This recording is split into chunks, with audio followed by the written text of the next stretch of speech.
नमस्कार, तुमच्या सर्वांचं स्वागत आहे आपल्या चॅनलवरती. तर आज आपण पाहणार आहोत लहान फ्रीज कसा व्यवस्थित लावा व घरगुती डबे निवडताना या 15 चुका टाळा. तर पहिली आहे, फ्रीजसाठी जागेची योग्य निवड करा. लहान फ्रीज ठेवताना नेहमी अशी जागा निवडा जिथे थोडी मोकळी जागा असेल. फ्रीजच्या भोवती किमान 5 सेमी मोकळी जागा असावी. त्यामुळे फ्रीजची कूलिंग प्रणाली व्यवस्थित काम करते आणि जास्त वीज खर्च होत नाही.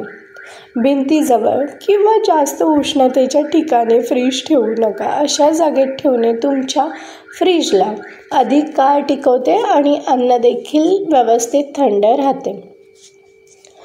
वेगवेगळ्या अन्नासाठी वेगवेगळे डबे वापरा. फ्रीजमध्ये भाजी, फळे, दूध, मांस, फ्रोझन पदार्थ हे सगळे वेगवेगळ्या डब्यामध्ये ठेवा. प्रत्येक डब्यावरती योग्य लेबल लावा, जसे की टोमॅटो, मांस, ताजं.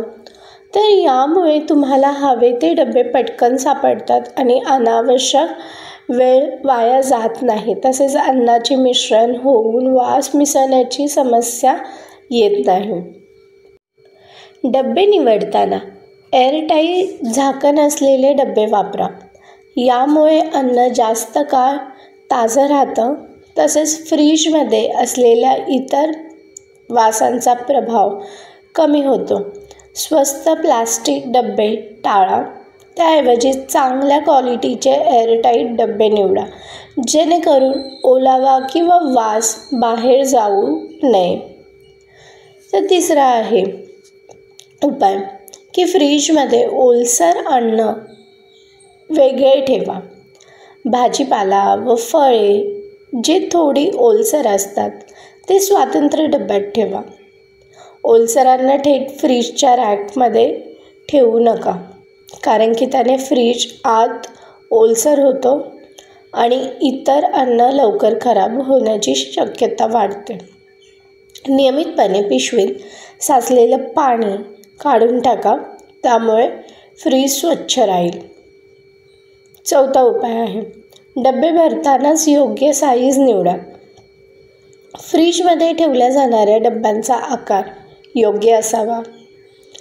खूप मोठे डबे ठेवू नका, जेणेकरून फ्रीजमध्ये जागा वाया जाईल. प्रत्येक डब्बा अन्नाच्या प्रमाणानुसारच निवडा. त्यामुळे व्यवस्थित अन्न साठवता येतं आणि जागा देखील लागत नाही जास्त. सहावा उपाय आहे, जुने अन्न आधी वापरा.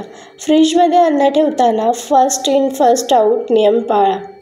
आधी जे अन्न ठेवले त्याचे लेबलिंग करून ठेवा आणि तेच वापरा. त्यामुळे जुने अन्न खराब होण्यापासून वाचवता येते आणि हे खास करून गृहिणींसाठी वेळ वाचवणारे आणि पैसे वाचवणारे उपाय आहे.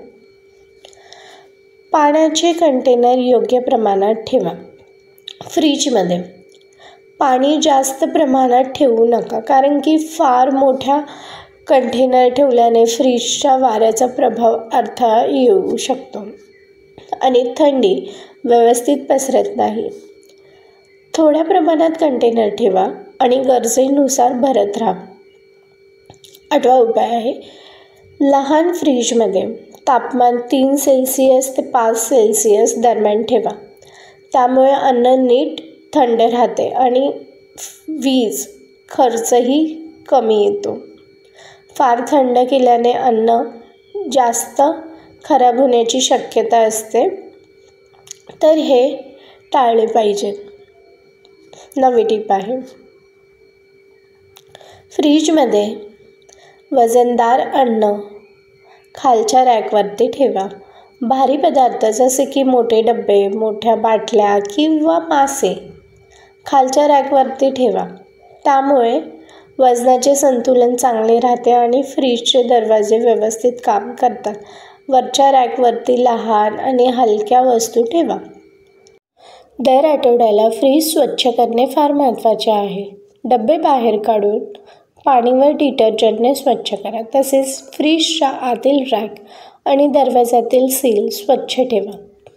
त्यामुळे बॅक्टेरियाची समस्या कमी होते. तर आपली 11वा उपाय आहे अन्नावरती लेबल लावून ठेवा. फ्रीजमध्ये ठेवलेल्या प्रत्येक डब्यावरती अन्नाचा प्रकार आणि तयार केलेली तारीख लिहून ठेवा. उदाहरणार्थ टोमॅटो सॉस कोणत्या तारखेला केला आहे, कोणत्या दिवशी केला तो. मटण करी. यामुळे तुम्हाला कोणते अन्न जुने आहेत ते लगेचच समजते. घरातल्या सर्व सदस्यांना हे नियम सांगा जेणेकरून अन्न वाया जाणार नाही. 12वा उपाय आहे अन्न थोड्या प्रमाणात ठेवा.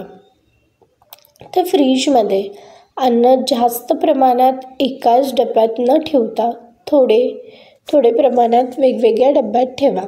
त्यामुळे गरजेनुसार डब्बा उघडला आणि लगेचच वापरला जाऊ शकतो. मोठा डब्बा उघडल्याने संपूर्ण अन्न थंड होण्यास वेळ लागतो व उरलेले अन्न लवकर खराब होण्याची शक्यता असते. थंड पदार्थ वेगळ्या डब्यात ठेवा. तर फ्रीजमध्ये आधी तयार केलेले पदार्थ, पालेभाजी आणि फळे थोडे वेगळ्या डब्यामध्ये ठेवा. उदाहरणार्थ फळे एका डब्यात, भाज्या दुसऱ्या डब्यात आणि डेअरी पदार्थ तिसऱ्या डब्यात. त्यामुळे प्रत्येक अन्नाचे थंड होणे नीट होते आणि चांगली व्यवस्थित राहतात. 14वा उपाय आहे फ्रीजमध्ये थोडी जागा रिकामी ठेवा. फ्रीजमध्ये सर्व जागा पूर्ण भरू नका. थोडी जागा रिकामी ठेवा. व्यवस्थित थंडी फिरते आणि फ्रीज चांगले काम करते. त्यामुळे अन्न नीट थंड राहते आणि वीज खर्चही कमी येतो. 15वा उपाय आहे फ्रीज उघडण्याची योग्य मर्यादा ठेवा. फ्रीजचे दरवाजे खूप वेळ उघडायचे नाही. जितक्या कमी वेळेसाठी उघडले तितकंच चांगलं. थंडी टिकते. त्यामुळे अन्न जास्त वेळ थोडा गरम होऊन खराब होत नाही. गरज असल्यास आधीच आवश्यक पदार्थ घेतल्यानंतर लगेचच फ्रीज बंद करा. सुगंधित अन्नासाठी स्वतंत्र डबे वापरा. माशाचे पदार्थ, पिठलं किंवा गरम मसालेदार पदार्थ हे वेगळ्या डब्यात ठेवावेत. कारण की हे पदार्थ फ्रीजमधील इतर अन्नाला वास देऊ शकतात. त्यामुळे वेगळ्या डब्यामध्ये ठेवून अन्नाचा स्वाद आणि वास टिकवला जातो. 17वा उपाय आहे फ्रीजच्या दरवाजावरती फक्त लहान वस्तू ठेवा. तर फ्रीजच्या दरवाजाच्या जागा मोठ्या डब्यासाठी वापरू नका. इथे सॉसचे छोटे बॉटल्स, बटर पॅक, अंडे वगैरे ठेवा. त्यामुळे डबे व्यवस्थित बसतात आणि दरवाजा देखील व्यवस्थित बंद होतो. फ्रीजमधील थोड्या वेळाने अन्न तपासा. दर महिन्याला, दर आठवड्याला एखादा फ्रीजमधील साठवलेले अन्न तपासा. खराब झालेले किंवा जुने अन्न लगेचच काढून टाका. त्यामुळे फ्रीज स्वच्छ राहील आणि वास येण्याची समस्या देखील दूर होईल. थोडकं थंडगार अन्न थेट फ्रीजमध्ये ठेवू नका. गरम पदार्थ थेट फ्रीजमध्ये ठेवू नका. पहिले ते थोडं थंड होऊ द्या. थंडगार पदार्थ फ्रीजमध्ये ठेवल्याने थंडीचे संतुलन टिकते आणि वीज खर्चही कमी होतो. फ्रीजचे तापमान वेळोवेळी तपासा. फ्रीजचे तापमान वेळोवेळी तपासत राहा. जर तापमान जास्त असल्याचे लक्षात आले तर त्वरित सर्व्हिस सेंटरला संपर्क करा. योग्य तापमानामुळे अन्न दीर्घकाळ टिकते. अशा प्रकारे आपण पाहिले की फ्रीज लावत असताना कोणत्या गोष्टी लक्षात घेतल्या पाहिजेत. तर माहिती उपयुक्त वाटल्यास हा व्हिडिओ तुमच्या फ्रेंड सर्कलमध्ये, फॅमिलीमध्ये शेअर करा जेणेकरून त्यांना देखील याची माहिती मिळेल. आणि जर तुम्ही चॅनलवरती नवीन असाल तर चॅनलला सबस्क्राईब करायला विसरू नका जेणेकरून नवीन व्हिडिओचे माहितीचे नोटिफिकेशन तुम्हाला लगेचच भेटेल. आपण लवकरच भेटूया नेक्स्ट व्हिडिओमध्ये. तोपर्यंत टेक केअर. Bye bye.